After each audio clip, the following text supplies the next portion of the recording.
اعوذ باللہ من الشیطان الرجیم بسم اللہ الرحمن الرحیم رب اشرح لی صدری ویسر لی امری واحلل عقدۃ من لسانی یفقہوا قولی۔ حسن رمضان کی اس ٹرانسمیشن حسن سحر کے ایک منفرد اور خصوصی سیگمنٹ قصص الانبیاء میں ایک مرتبہ پھر تمام ناظرین اور تمام سامعین کو خوش آمدید کہتا ہوں۔ یہ گفتگو کا سلسلہ ہمارا 8 روز سے جاری ہے اور آج ہماری گفتگو کا 9واں روز، جہاں پر حضرت آدم علیہ السلام سے متعلق ان کی زندگی کے حالات و واقعات سے متعلق گفتگو کی جا رہی ہے۔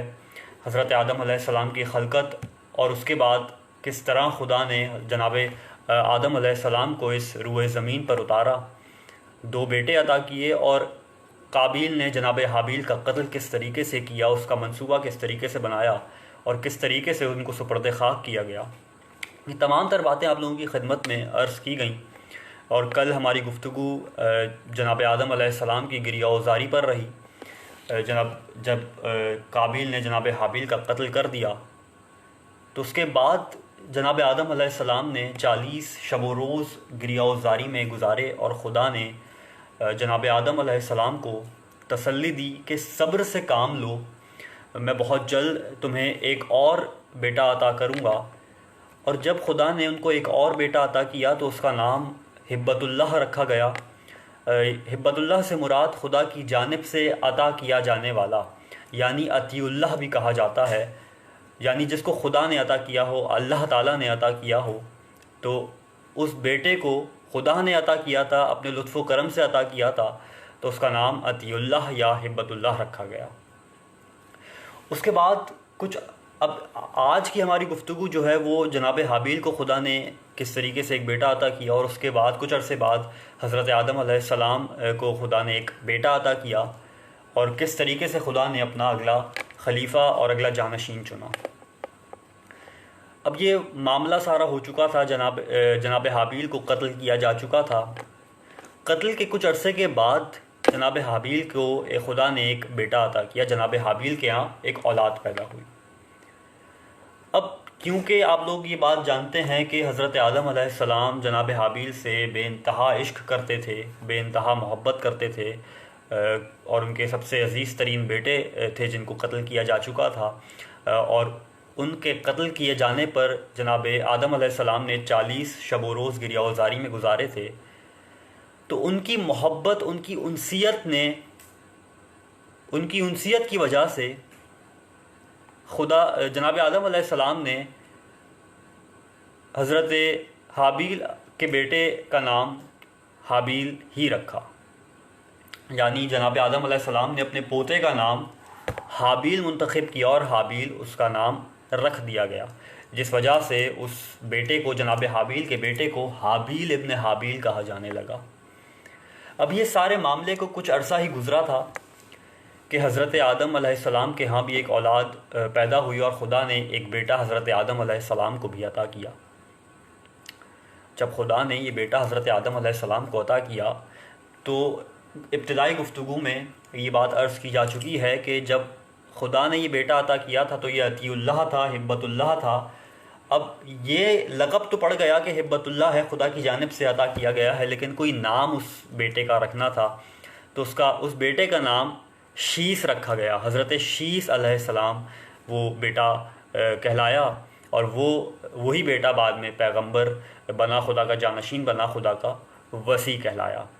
اب کیونکہ جناب حابیل کو خدا نے اپنا وصی بنا کر بھیجا تھا، اپنا جانشین بنا کر بھیجا تھا، اور اس جانشین کو، اس وصی کو، کیونکہ وہ خدا کا خالص بندہ تھا اور خدا کے خاص جانشینوں میں سے تھا، تو دشمنی کے باعث ابلیس کی مدد سے قابیل نے قتل کر دیا تھا، کیونکہ قابیل جو ہے وہ حسد کا شکار ہو چکا تھا، وہ مقام و منزلت جناب حابیل کو دی جا چکی تھی، اس بات کا حسد قابیل کو تھا، اور قابیل نے خدا کے جانشین کو قتل کر دیا تھا۔ تو اب کسی نہ کسی کو خلیفہ چننا تھا، اور کسی نہ کسی کو وہ مقام و منزلت دینی تھی جو جناب حابیل کے پاس تھی۔ اب کوئی روئے زمین پر خدا کا خالص ترین بندہ نہ ملا تو خدا نے ایک اور بیٹا جناب آدم علیہ السلام کو عطا کیا، جس کا نام شیس رکھا گیا، اور بعد میں اسی بیٹے کو منتخب کیا گیا پیغمبر کے طور پہ، اور اس بیٹے کو پیغمبر بنایا گیا۔ اب جب حضرت شیس علیہ السلام کی عمر مبارک بلوغت کے اس پر پہنچ گئی اور جب وہ بالغ ہو گئے اور شادی کی عمر ان کی ہو گئی، تو خداوند تعالیٰ نے ایک حور روئے زمین پر اتاری، ایک حور روئے زمین پر بھیجی۔ اس حور کا نام نائمہ تھا، اس حور کا نام نائمہ تھا، جس حور کو خدا نے اس روئے زمین پر اتارا۔ جب حضرت شیس علیہ السلام نے اس حور کو دیکھا تو حضرت شیس علیہ السلام اس حور کے عشق میں گرفتار ہو گئے۔ اب حضرت شیس علیہ السلام کا اس حور کے عشق میں گرفتار ہونا بھی ایک مصلحت پروردگار ہے، کیونکہ خدا نے حضرت شیس علیہ السلام کے لیے اس حور کو منتخب کیا تھا، اور جس کام کی مرضی خدا اختیار کر لے وہ کام یہاں پر ہو کے رہتا ہے۔ اور خدا نے کیونکہ خدا کی مرضی تھی کہ حضرت شیس علیہ السلام کا عقد اس حور کے ساتھ کیا جائے، تو خدا نے حضرت شیس علیہ السلام کے دل میں اس حور کی محبت کو ڈال دیا، یعنی نائمہ کی محبت کو ڈال دیا، اور حضرت شیس علیہ السلام اس حور کے عشق میں گرفتار ہو گئے۔ اب یہاں یہ سارا معاملہ چل رہا ہے، حضرت شیس علیہ السلام اس حور کے عشق میں گرفتار ہو چکے ہیں، نائمہ کے عشق میں گرفتار ہو چکے ہیں۔ وہاں خدا حضرت آدم علیہ السلام پر وحی نازل فرماتا ہے کہ اس حور کا نکاح یا حضرت شیس کا نکاح اس حور کے ساتھ کر دیا جائے۔ اب یہاں سارا معاملہ ہوتا ہے کہ یہ عالم انسانیت کس طریقے سے وجود میں آیا، حضرت آدم علیہ السلام کی نسل کس طریقے سے آگے بڑھی، اور یہ تمام انسانیت کس طریقے سے وجود میں آئی، جو آج ہم لوگ تمام انسانیت اس روئے زمین پر موجود ہیں، یہ نسل کس طریقے سے در حقیقت آگے چلی اور روئے زمین پر یہ انسانیت وجود میں آئی۔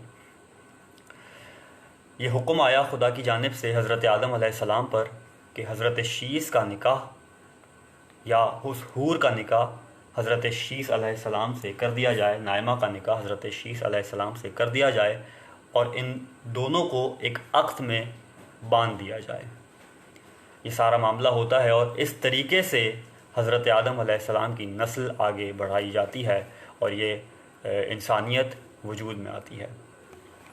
یہ ایک واقعہ تھا، یہ ایک تمام سلسلہ تھا جو آج تمام ہوا حضرت شیس علیہ السلام کا، اور اس سے پہلے حضرت آدم علیہ السلام کا، کہ کس طریقے سے حضرت آدم علیہ السلام کو خدا نے ایک بیٹا عطا کیا جناب حابیل کا متبادل، جس نے بعد میں وہ مقام و منزلت پایا اور خدا کے خاص بندوں میں سے کہلایا، خدا کے خاص جانشینوں میں سے کہلایا۔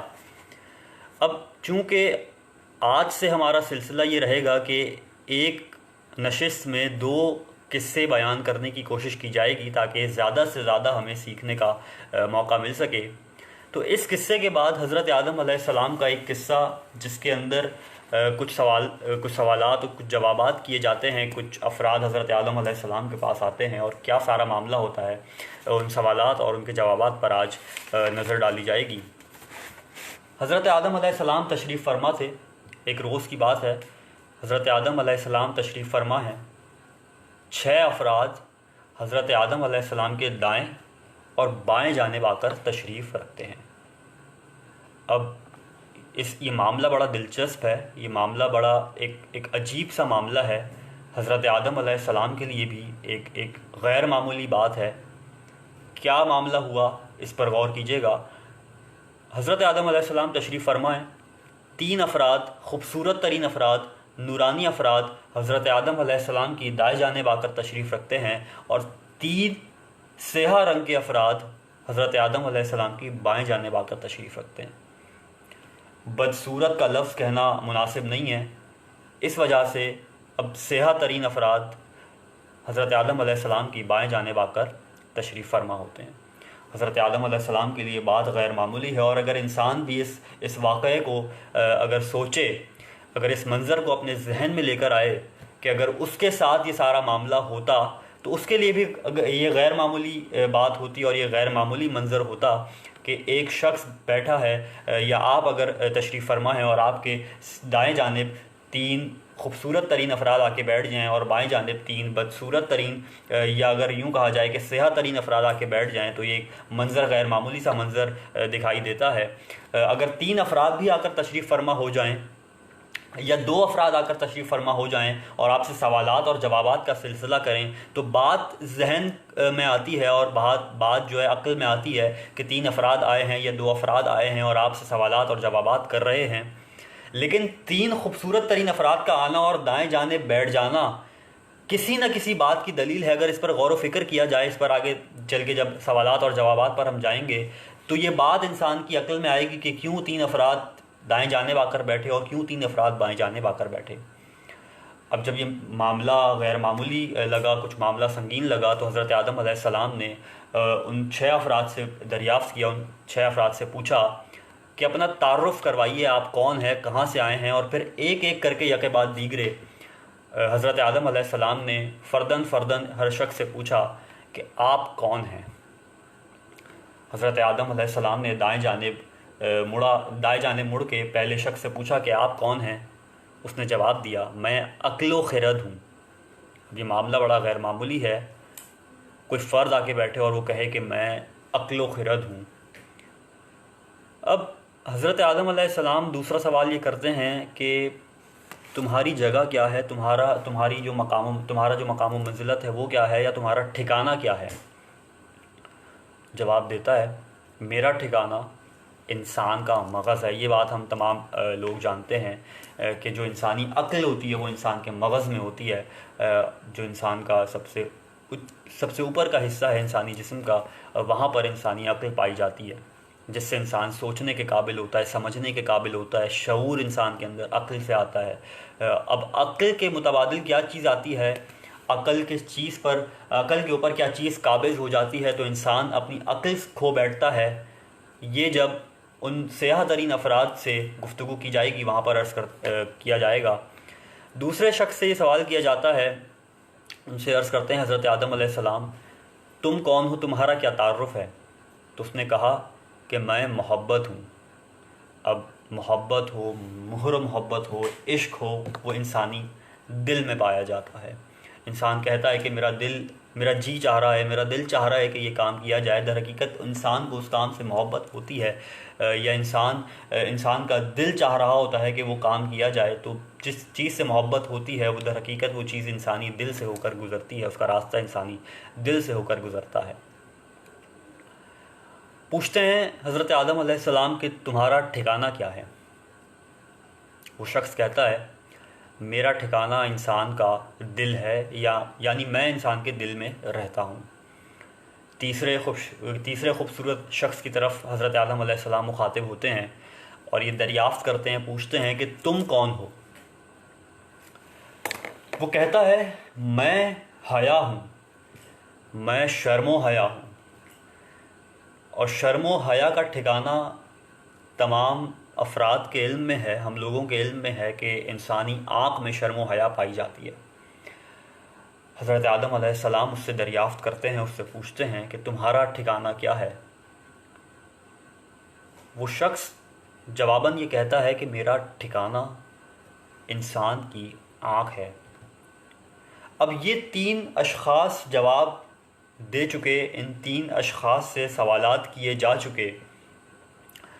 اب منظر یوں بدلتا ہے، منظر یہاں بدلتا ہے کہ جب جناب آدم علیہ السلام اپنے بائیں جانب بیٹھے ہوئے اشخاص سے سوالات اور جوابات کا سلسلہ جاری کرتے ہیں، اور ان کا جواب سن کر شاید عام انسان کو بھی اتنی ہی حیرانی ہو جتنی آدم علیہ السلام کو ہوئی اس موقع پر.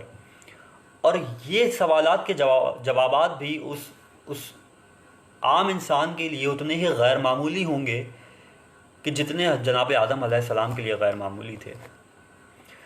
ان بائیں جانب بیٹھے افراد سے حضرت آدم علیہ السلام یہ سوال کرتے ہیں. پہلے شخص کی جانب مخاطب ہو کر فرماتے ہیں، تم کون ہو، تم اپنا تعارف کرواؤ، تمہارا نام کیا ہے یا تم کون ہو. حضرت آدم علیہ جب یہ سوال اس شخص سے کیا جاتا ہے تو وہ شخص کہتا ہے، میں خود خواہی یا تکبر ہوں. اب اس کا جواب بڑا عجیب ہے جو اس شخص نے دیا، اور اس نے جناب آدم علیہ السلام کو مزید سوالات کرنے کے اندر جو ہے مبتلا کر دیا، مزید سوالات میں مبتلا کر دیا کہ یہ شخص نے وہی جواب دیا جو اس نورانی شخص نے دیا تھا. جناب آدم علیہ السلام پوچھتے ہیں کہ تمہارا ٹھکانہ کیا ہے. وہ شخص کہتا ہے، اب سوال اس کا جواب ذہن میں رہے کہ وہ کہتا ہے کہ میں خود خواہی و تکبر ہوں۔ جناب آدم پوچھتے ہیں کہ تمہارا ٹھکانہ کیا ہے؟ وہ شخص فرماتا ہے میرا ٹھکانہ انسانی مغز ہے۔ اب یہاں جواب تھوڑا سا یا کچھ افراد کے لیے بہت زیادہ عجیب ہو، کنفیوز کر دینے والا جواب ہو کہ پہلے ایک نورانی شخص یہ کہتا ہے کہ میرا ٹھکانہ مغز ہے اور وہ عقل ہے، وہ عقل و خرد ہے جس کا ٹھکانہ مغز ہے، وہیں دوسرا شخص یہ کہتا دکھائی دے رہا ہے کہ میرا ٹھکانہ بھی انسانی مغز ہے لیکن وہ خود خواہی و تکبر ہے۔ اگر انسان تھوڑا غور و فکر کرے تو انسان کو یہ بات پتہ چلتی ہے کہ اگر خود خواہی و تکبر انسانی عقل پر قابض ہو جائے تو انسانی عقل زائل ہو جایا کرتی ہے، یعنی انسانی عقل ضائع ہو جاتی ہے۔ تو جناب آدم علیہ السلام نے یہی مکالمہ اس سے جاری رکھا اور یہ پوچھا کہ کیا وہ عقل کی جگہ نہیں؟ کیونکہ اس سے پہلے اس نورانی شخص سے سوال کر چکے تھے اور اس نے یہ جواب دیا تھا کہ میں عقل و خرد ہوں جس کا ٹھکانہ انسانی مغز ہے۔ تو اب جب اس شخص نے بھی یہ جواب دیا کہ میرا ٹھکانہ انسانی مغز ہے جو خود خواہی و تکبر ہے، تو جناب آدم علیہ السلام نے اس سے یہ دریافت کیا کہ کیا وہ عقل کی جگہ نہیں؟ تو شخص نے فرمایا کہ ہاں بالکل وہ عقل کی جگہ ہے، لیکن یہ دونوں چیزیں ایک ساتھ انسانی مغز میں نہیں رہ سکتی۔ اگر ایک چیز دوسری چیز پر قابض ہو جائے تو پہلی چیز زائل ہو جایا کرتی ہے، پہلی چیز ضائع ہو جایا کرتی ہے۔ اگر تکبر انسانی عقل پر قابض ہو جائے، یعنی تکبر اوپر آ جائے، عقل نیچے ہو جائے، انسان تکبر کے ذریعے اس عقل کو دبا لے تو انسان کی عقل زائل ہو جایا کرتی ہے، یعنی انسان اپنی سوچنے اور سمجھنے کی صلاحیت کو ضائع کر بیٹھتا ہے۔ انسان اگر اس پر غور و فکر کیا جائے تھوڑا سا تو کیوں انسان جو ہے سوچنے اور سمجھنے سے قاصر ہو جاتا ہے اگر انسان کے اندر تکبر آ جائے؟ تو اس کا جواب ہمیں یوں ملتا ہے کہ جب انسان خود کو عظیم تر سمجھتا ہے، جب انسان یہ سمجھتا ہے کہ میں بلند و بالا ہوں، جب انسان یہ سمجھتا ہے کہ میں سب کچھ جانتا ہوں، تو انسان سیکھنے کی صلاحیت سے محروم ہو جاتا ہے۔ اور جب انسان سیکھنے کی صلاحیت سے محروم ہو جائے تو انسانی عقل کسی کام کی نہیں رہتی۔ جب انسان اپنے اندر علم کو دور کر دے، جب انسان اپنے اندر سے علم کو دور کر دے تو انسان سوچنے اور سمجھنے سے دور ہو جاتا ہے۔ وہیں دوسرے شخص سے حضرت آدم علیہ السلام سوال کرتے ہیں کہ تم کون ہو؟ دوسرا جو بدصورت شخص یا سیاہ ترین شخص بیٹھا تھا اس سے سوال کرتے ہیں کہ تم کون ہو؟ اپنا تعارف مجھے کرواؤ۔ تو وہ جواب دیتا ہے میں بغض و حسد ہوں۔ حضرت آدم علیہ السلام پوچھتے ہیں تمہاری جگہ کیا ہے؟ تمہاری جگہ کون سی ہے؟ اس نے کہا میری جگہ اقامت گاہ ہے۔ اب اس اقامت گاہ سے کیا مراد ہے؟ اقامت گاہ سے مراد دل ہے، انسانی دل ہے جہاں پر حسد اور بغض پایا جاتا ہے۔ اب آدم علیہ السلام یہ دریافت کرتے ہیں اس سے کہ کیا وہ مہر و محبت کی جگہ نہیں؟ کیا وہ انسانی محبت کی جگہ نہیں، انسانی عشق کی جگہ نہیں؟ تو فرماتا ہے بالکل وہ انسانی عشق کی جگہ ہے، لیکن یہاں پر بھی وہی فارمولا اپلائی ہوتا ہے کہ جو عقل اور تکبر پر اپلائی ہوا کہ جب انسان کسی چیز سے بغض کرنے لگ جائے، جب انسان کسی چیز سے حسد کرنے لگ جائے۔ اب جیسا کہ پہلے میں نے عرض کیا کہ ابلیس نے حسد کیا، ابلیس نے جب قابیل نے حسد کیا جناب حابیل سے، اب پہلے تو محبت کرتے تھے لیکن حسد کی وجہ سے، بغض کی وجہ سے قابیل کے دل سے حابیل کی محبت زائل ہو گئی، حابیل کی محبت ختم کر دی گئی۔ تو جب انسانی دل میں حسد آ جائے، بغض آ جائے تو اس چیز سے محبت ختم ہو جاتی ہے۔ وہی بات ہے کہ جب ایک چیز دوسری چیز پر قابض ہو جائے تو انسان اس چیز سے ہاتھ دھو بیٹھتا ہے، اس چیز کو کھو بیٹھتا ہے۔ اب یہی مکالمہ آگے جاری ہے، یہی سلسلہ جاری ہے۔ تیسرے شخص سے حضرت آدم علیہ السلام سوال کرتے ہیں کہ تم اپنا تعارف کرواؤ، تم کون ہو؟ تمہارا ٹھکانہ کیا ہے؟ وہ جواب دیتا ہے میں لالچ ہوں۔ حضرت آدم علیہ السلام سوال کرتے ہیں کہ تمہارا ٹھکانہ کیا ہے؟ وہ جواب دیتا ہے میرا ٹھکانہ انسانی آنکھ ہے۔ حضرت آدم علیہ السلام نے حیرانی سے پوچھا، پریشانی کے عالم میں پوچھا کہ جس طریقے سے باقی دو اشخاص سے پوچھا تھا کہ کیا وہ شرم و حیا کا ٹھکانہ نہیں، کیا وہاں پر شرم و حیا پائی نہیں جاتی؟ تو وہ شخص کہتا ہے بے شک وہاں شرم و حیا پائی جاتی ہے، لیکن اگر میں وہاں پر آ جاؤں یعنی لالچ وہاں پر آ جائے تو شرم و حیا انسانی آنکھ سے زائل ہو جاتی ہے اور انسان شرم و حیا سے بے بہرہ ہو جاتا ہے۔ اب اس پر اگر غور و فکر کیا جائے تو لالچ یعنی کسی چیز کا حد سے زیادہ حاصل کر لینا، حد سے زیادہ کسی چیز کو پا لینا لالچ کہلاتی ہے۔ اور اگر انسانی آنکھ سے شرم و حیا ختم کر دی جائے یعنی انسان کو کسی عمل کو انجام دینے میں وہ عمل یقینی طور پر کوئی گناہ ہوگا، کوئی بد عمل ہوگا جسے انجام دے کر انسان کوشش کرے گا کہ اس کا مال اپنے قبضے میں لے لیا جائے، اس کا مال ہڑپ لیا جائے، تو جب انسان مال کے پیچھے لگ جاتا ہے، جب انسان دولت کے پیچھے لگ جاتا ہے تو پھر لالچ اسے گھیر لیتی ہے، اس کی آنکھوں سے شرم و حیا ختم کر دی جاتی ہے اور انسان بس اسی چکر میں رہتا ہے کہ کہیں سے بھی کچھ بھی کر اس کو مال حاصل ہو جائے، اور انسان پھر کسی بد عمل کے اندر بھی شرم محسوس نہیں کرتا، شرم و حیا محسوس نہیں کرتا اور اسے بھی انجام دینے کے لیے تیار رہتا ہے، اس پر راضی رہتا ہے، کیونکہ انسان مال کا پجاری بن چکا ہوتا ہے۔ اور اگر آج کی عالم انسانیت میں دیکھا جائے، اگر آج کے پریکٹیکل لوگوں میں دیکھا جائے، جو آج کے ماڈرن اور پریکٹیکل لوگ ہیں، تو آج کا انسان بھی انہی تین چیزوں کے پیچھے لگ چکا ہے۔ انسان شرم و حیا کھو چکا ہے، انسان عقل و خرد کھو چکا ہے، ان لوگوں کے اندر سے عشق ختم ہو چکا ہے اور انسانی عقل میں تکبر آ چکا ہے۔ ہر شخص یہ سمجھتا ہے کہ میں طاقت ہوں، میں نعوذ باللہ زمینی خدا ہوں اور میری طاقت یہاں پر چلنی چاہیے۔ اور آج کا انسان محبت کھو چکا ہے، عشق کھو چکا ہے،